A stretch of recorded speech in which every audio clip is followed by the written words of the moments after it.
Cet homme qui fait son jogging à 300 mètres du sol sur des poutrelles d'acier, c'est Albert Stoke. Aujourd'hui, c'est exceptionnel, c'est pour un spot de publicité. Albert Stoke n'est pas comédien, il est charpentier à New York.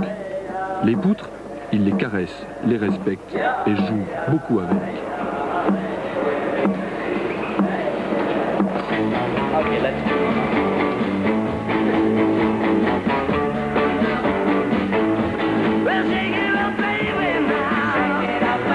Ses amis, les voici. Tous sont comme lui charpentiers de gratte-ciel.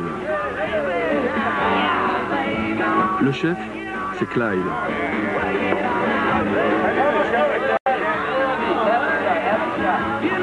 Albert Stoke, Clyde et tous les autres sont aussi des Indiens.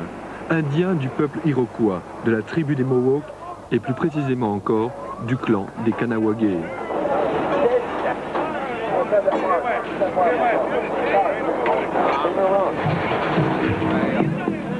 Les gratte-ciels de New York, c'est leur fierté. Ces pointes d'acier et de béton dans le ciel le plus convoité de la planète ne sont que leur signature.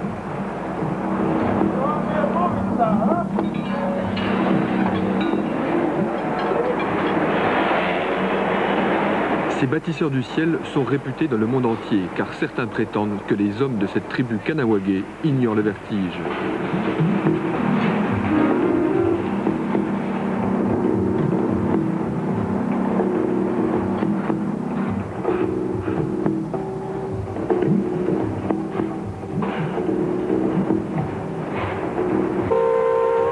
Une chose est certaine, ces hommes arrivent à vivre ici tous les jours à 300 mètres du sol.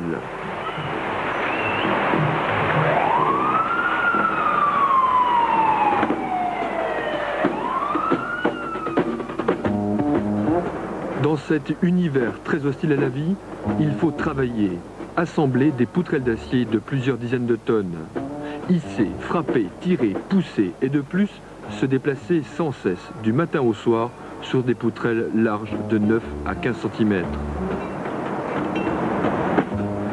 Pour ce job, un œil vigilant, une main puissante et fiable et surtout un équilibre mental et physique parfait. Car ici, pas de clémence.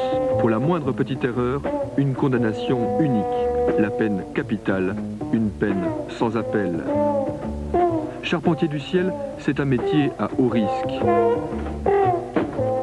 Lorsque ce pont s'est écroulé en 1931, des dizaines d'Indiens furent précipités dans le vide. L'Empire State Building avait un surnom, l'abattoir. 6 ouvriers tombaient chaque semaine.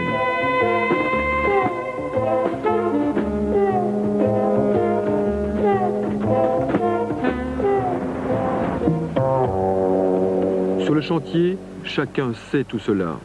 Albert Stoke, Clyde, tous ces funambules sont pleinement conscients des risques encourus pour un salaire, il est vrai, aussi attirant que le vide, 200 à 300 $ par jour.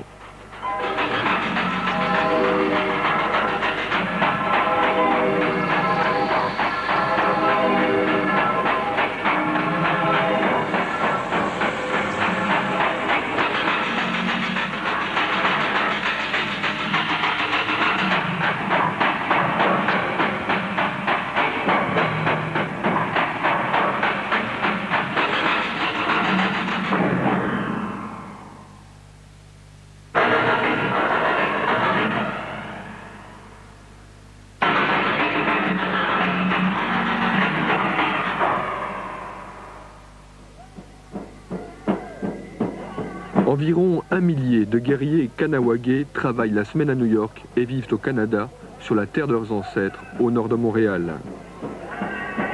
Des hommes venus du monde entier ont essayé ce job. Baltes, Hongrois, Mexicains, Portoricains. Mais depuis des dizaines d'années, les Kanawagés sont incontestés et leur aisance enviée. I like to do things that other people can't do. And when I do stuff like that, it gives me a rush. It's like, I guess that anybody does, exciting, you know, it's a high. And I like to kid around. But I've been lucky that I haven't had any bad accidents or anything by doing this. Maybe because, I don't know. 16 février 1990. L'invité de la 100e émission d'Ushuaïa, c'était lui, Albert Stoke. Il est fou, lui. Chacun se souvient de son incroyable aisance. Qui, avant lui, avait osé tutoyer la grande dame sans aucune assurance, avec une telle décontraction et surtout un tel plaisir.